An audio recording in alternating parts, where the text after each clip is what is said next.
انہوں نے جو ہے ایک کتاب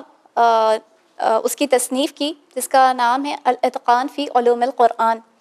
اور اس میں جو ہے انہوں نے باقاعدہ بہت ساری حدیثوں کا جو ہے تذکرہ کیا ہے، جس میں پایا جاتا ہے، جس کو دیکھ کر جو ہے جو غیر مسلمان ہیں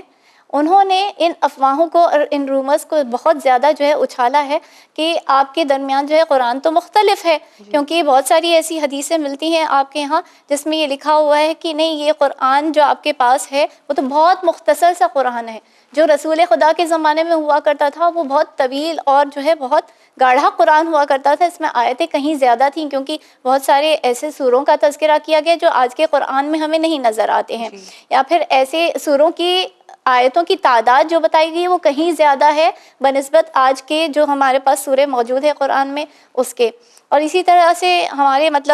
مذہب تشیع کے درمیان بھی ایک کتاب جو ہے مرزا نوری جو ہیں انہوں نے لکھی، اور انہوں نے جو ہے یہ کتاب لکھی تھی فصل الخطاب فی تحریف کتاب رب الارباب،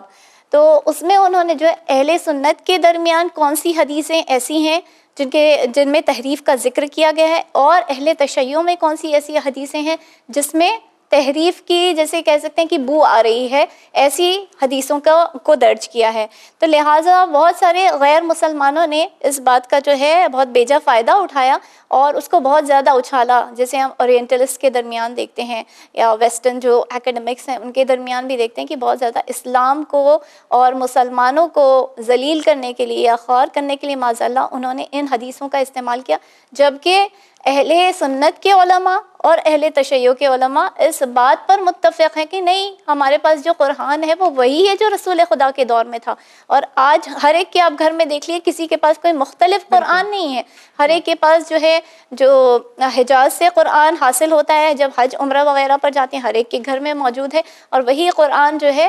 ہر ایک پڑھ رہا ہے، تو ہر ایک کے پاس وہی ساری قرآن کی آیتیں محفوظ ہیں، اتنی ہی آیتیں محفوظ ہیں جو ایک قرآن میں ہیں وہی دوسرے قرآن میں بھی پائی جاتی ہیں، لیکن ان حدیثوں نے جو ہے تھوڑا سا یہ ایک فساد قائم کیا، اور جو ہے ایک ڈسٹربنس سا جو ہے آ گیا ہے کمیونٹی میں، آ گیا تھا بھی اور آج کے زمانے میں بھی بہت لوگ اس کو اچھالتے ہیں۔ جی، قاہر آپ سے جاننا چاہتے ہیں کہ تحریف کی مختلف قسمیں کیا ہیں؟ اگر اہل تشیع کے جو علماء ہیں وہ تحریف کا انکار نہیں کرتے تو وہ کس قسم کی تحریف کا اقرار کرتے ہیں؟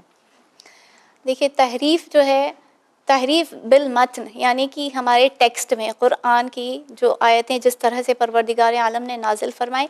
وہ ایک قسم ہوتی ہے، لیکن ہم اس کا اقرار نہیں کرتے ہیں، نہ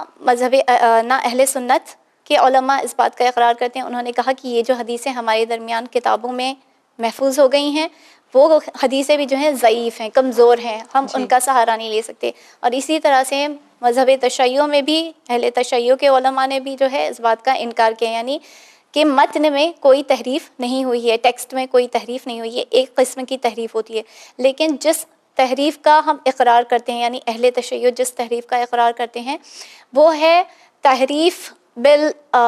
جس میں ہمیں آیت ترک کرنے والی تحریف، یعنی آج آپ دیکھیں گے کہ جو ہمارے اہل سنت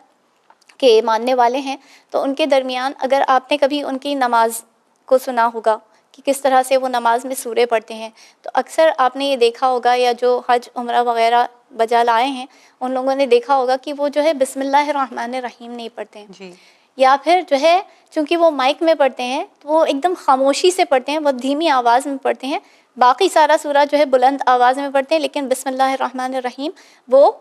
زور سے نہیں پڑھتے ہیں۔ یعنی کہ یہاں پر ہم کہتے ہیں کہ ہم بسم اللہ الرحمن الرحیم کو ہر سورے کی ابتدا سمجھتے ہیں، ابتدائی آیت ہر سورے کی بسم اللہ الرحمن الرحیم ہے، لیکن ان کے درمیان ہر سکول میں یہ رائج نہیں ہے، بلکہ یہاں تک یہ کہتے ہیں کہ مالکی سکول میں جو امام مالک ہیں ان کے، وہ کہتے ہیں کہ مکروہ ہے بسم اللہ الرحمن الرحیم پڑھنا نماز میں یا قرآن میں، یعنی بسم اللہ الرحمن الرحیم کی تلاوت نہ کی جائے۔ صرف ایک سورہ ہے جس کے لیے ہم مانتے ہیں، سورہ توبہ، سورہ برات، کہ جس سے ہم بسم اللہ الرحمن الرحیم سے شروع نہیں کرتے ہیں، لیکن اس کے بدلے میں 114 ہمارے بسم اللہ مکمل کیسے ہوتے ہیں، جہاں ہم حضرت سلیمان کی بات کر رہے ہوتے ہیں کہ جب انہوں نے خط بھیجا تھا جناب بلقیس کو، تو اس میں انہوں نے شروع کیا تھا بسم اللہ الرحمن الرحیم سے. تو اس طرح سے 113 سورے کے بسم اللہ پلس ایک سورے میں 2 مرتبہ بسم اللہ ہے، تو اس طرح سے 114 مکمل ہو جاتے ہیں. تو ہم جو کہتے ہیں کہ یہاں پر تحریف تھوڑی سی ہوئی ہے کہ بسم اللہ الرحمن الرحیم کا خاموشی سے ادا کرنا یا پھر بالکل بھی نہیں اس کا ادا کرنا. اور ابو حنیفہ اور حنبل، یہ جو حنبلی اور حنفی فرقوں کے امام ہیں، انہوں نے کہا کہ بسم اللہ الرحمن الرحیم کو نماز میں خاموشی سے ادا کرنا چاہیے. اور چونکہ زیادہ تر جو ہے مدینہ مکہ میں جو ہے حنفی اسکول کے پیروکار ہیں، لہٰذا مائک میں جو ہے ان کے بسم اللہ الرحمن الرحیم دھیرے سے بولنے کی آواز سنائی دیتی ہے، لیکن باقی سورے وہ آواز بلند آواز کے ساتھ پڑھا کرتے ہیں. اور جو تیسری تحریف یہ ہے کہ ہم کہتے ہیں کہ تحریف تفسیر میں کی گئی، کہ کوئی آیت اہل بیت علیہ السلام کی شان میں اتری، لیکن اس میں سے جو ہے وہ کسی اور پر اس کا اطلاق کر دیا گیا. ایسی حدیثیں گڑھی گئیں جہاں پر اطلاق، جیسے امیر المومنین کی شان میں اگر کوئی آیت اتری اور ان کے شیعوں کی شان میں کوئی آیت اتری تو اس کا اطلاق کسی اور پر کر دیا گیا. سے ہمیں آیت ملتی ہے سورہ بینہ کی، جہاں پر پروردگار عالم فرما رہا ہے ان الذین آمنوا وعملوا الصالحات اولئک ہم خیر البریہ. تو یہاں پر جب یہ آیت اتری تھی تو پوچھا گیا تھا رسول سے کہ خیر البریہ کون ہے. تو اس وقت جو ہے کچھ ایسا انسیڈنٹ ہوا تھا جہاں پر رسول خدا موجود تھے، لیکن انہوں نے فرمایا کہ جو اس باب سے داخل ہوگا وہی اور اس کے ماننے والے خیر البریہ ہیں. اس وقت لوگوں نے دیکھا کہ امیر المومنین داخل ہو رہے ہیں، تو لہٰذا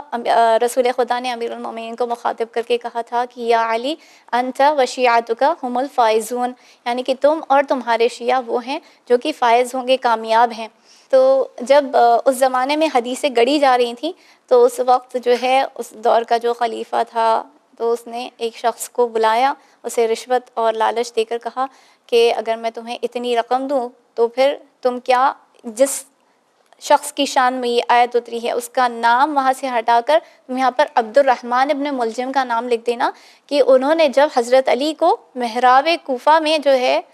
جب شہید کیا ہے تو اللہ تعالیٰ اس کے فعل سے بہت زیادہ راضی ہوا، اور اس طرح سے اس نے اللہ کی راہ میں جو ہے اللہ کی مرضی حاصل کی. تو ہم ان طرح کی جو ہے یہ مختلف تحریف کی قسمیں ہیں جس میں سے ہم 2 میں جو ہے مانتے ہیں. ایک یہ کہ ترک الآیت بسم اللہ الرحمن الرحیم کا ترک کرنا، اور دوسرا جو تفسیر میں جو تحریف ہوئی ہے. جی، کیا باقی الہی کتابوں میں بھی تحریف کی گئی ہے اور اس کی کیا دلیل ہے آپ کے پاس؟ باقی الہی کتابوں میں تحریف کا ثبوت ہے ہمارے پاس، اس لیے کہ اگر ہم قرآن کو اللہ کا پیغام مانتے ہیں، الہی پیغام مانتے ہیں کہ ہاں اللہ کی طرف سے نازل کردہ یہ پیغام ہے، تو اللہ تعالیٰ نے خود اپنے قرآن کریم میں جو ہے تورات اور انجیل میں باقاعدہ اس کا ذکر کیا ہے کہ جو ان کے ربی ہوا کرتے تھے، یعنی ربائز جس کو ہم کہتے ہیں انگلش میں، جو یہودی فقہا ہوا کرتے تھے، علماء ہوا کرتے تھے، تو انہوں نے جو کام انجام دیا ہے کہ کلمات کو ان کی جگہ سے ہٹا دیا. یعنی کہ انہیں پروردگار عالم نے جو ہے تورات جیسی الہی کتاب عطا فرمائی تھی، آسمانی کتاب عطا فرمائی تھی، اسے کہا تھا کہ تم اسے محفوظ رکھنا، اسے پروٹیکٹ کرنا، اس کو گارڈ کرنا، اس سے ہدایت حاصل کرنا. لیکن ہدایت حاصل کرنا تو دور کی بات، لوگوں نے اس کی پرواہ کی نہیں، وہ الگ بات. لیکن اس کے علاوہ جو ہے ان لوگوں نے اس میں تحریف کی کہ یہاں پہ حرف بدل ڈالے اس کے. جو اگر یہ ان ربائز کے بیچ میں کوئی اختلاف ہوا کرتا تھا تو وہ اختلاف کو کس طرح سے سالو کیا کرتے تھے، اس کا حل کس طرح سے نکالا کرتے تھے، وہ جو ہے کلمات کو بدل لیا کرتے تھے. تو اس طریقے سے وہ آسمانی کتاب جو ہے وہ اصل آسمانی کتاب نہیں رہی، اور اس میں جو ہے بدلاؤ اور تبدیلیاں آ گئی. اور اس بات کا ذکر پروردگار عالم سورہ جمعہ میں بھی کرتا ہے جب وہ فرماتا ہے بسم اللہ الرحمن الرحیم مثل الذین حملوا التوراۃ ثم لم يحملوها كمثل الحمار يحمل اسفارا. یعنی پروردگار عالم کیا مثال دے رہا ہے؟ مثال ان لوگوں کی جنہیں تورات دی گئی، یعنی جو حامل تورات تھے، جیسے حامل قرآن ہے تو حامل تورات تھے جنہیں دی گئی، جنہوں نے اس کو حفظ بھی کیا، اسے پڑھا، یعنی جو اصل ان کے علماء تھے. ان لوگوں کی مثال کیسی ہے؟ گدھے کی مثال. یعنی کہ گدھے کے اوپر کتابیں اگر لاد دی جائیں وہ کسی فائدے کی نہیں ہے. اس گدھے کو کیا فائدہ ہو رہا ہے اس سے؟ تو ہم نے تورات تو نازل فرمائی ان کے اوپر، لیکن انہوں نے اس سے کوئی فائدہ نہیں اٹھایا، بلکہ اس کے خلاف جو ہے انہوں نے اس میں تحریف کر دی. تو اس طرح سے تورات کا ذکر ہے، اور باقاعدہ اہل کتاب میں انجیل کے فالوورز جو ہیں، جو ان کے اتباع کرنے والے، حضرت عیسیٰ کی اتباع کرنے والے ہیں، ان کی بھی تنبیہ کی گئی ہے اسی طریقے سے قرآن میں، جس طرح سے تورات کے پیروکاروں کی تنبیہ کی گئی ہے. تو اسی طریقے سے پروردگار عالم نے جو ہے اہل کتاب میں چونکہ انجیل یعنی حضرت عیسیٰ علیہ السلام کے اتباع کرنے والے شامل ہیں، تو ان کی بھی اسی طریقے سے مذمت کی ہے اور تنبیہ کی ہے کہ ہم نے انہیں جو ہے الہی کتاب نازل فرمائی ان کی طرف، لیکن انہوں نے جو ہے اس کی حفاظت نہیں کی، اس کے لیے کیئر نہیں کیا، اس کا خیال نہیں رکھا، بلکہ اس کے حروف کا تبادلہ کر دیا، یعنی اس میں تبدیلیاں لے کر آ گئے، کلمات جو ہے ان میں حرف پیدا کیا، یعنی انہیں ادھر سے ادھر کر دیا اور اس طرح سے تحریف کر دی. لہٰذا وہ الہی کتابیں آج اپنی اصل شکل میں یہاں پر موجود نہیں ہیں. کوثر بہت بہت شکریہ اس درس کے لیے. اور آپ کا بھی بہت بہت شکریہ ہمیں یہاں بلانے کے لیے.